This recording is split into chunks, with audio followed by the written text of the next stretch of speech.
أعوذ بالله من الشيطان الرجيم. بسم الله الرحمن الرحيم. يا أيها المزمل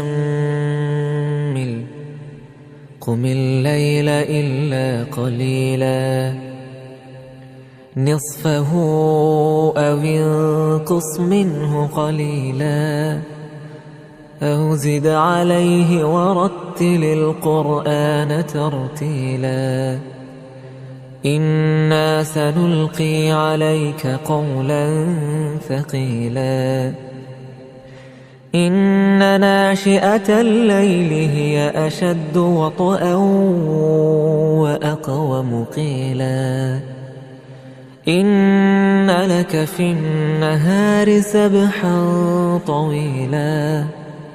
واذكر اسم ربك وتبتل إليه تبتيلا رب المشرق والمغرب لا إله إلا هو فاتخذه وكيلا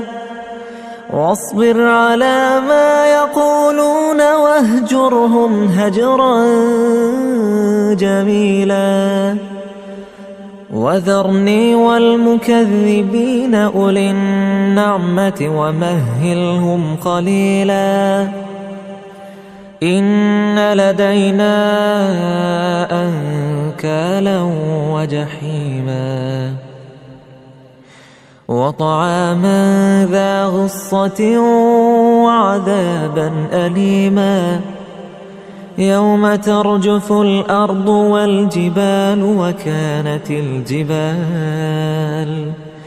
وكانت الجبال كثيبا مهيلا إنا أرسلنا إليكم رسولا شاهدا عليكم كما أرسلنا إلى فرعون رسولا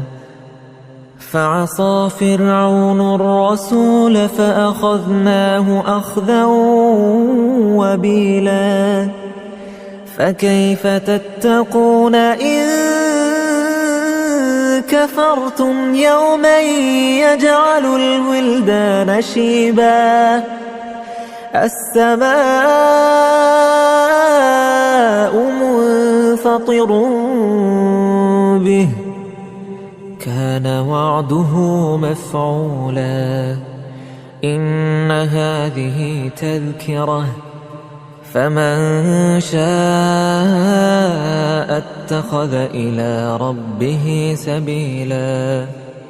إن ربك يعلم أنك تقوم أدنى من ثلثي الليل ونصفه وثلثه وطائفة من الذين معك والله يقدر الليل والنهار علم أن لن تحصوه فتاب عليكم فاقرؤوا ما تيسر من القرآن علم أن سيكون منكم مرضى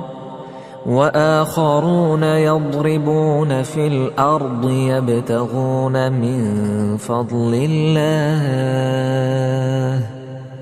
وآخرون يقاتلون في سبيل الله فاقرؤوا ما تيسر منه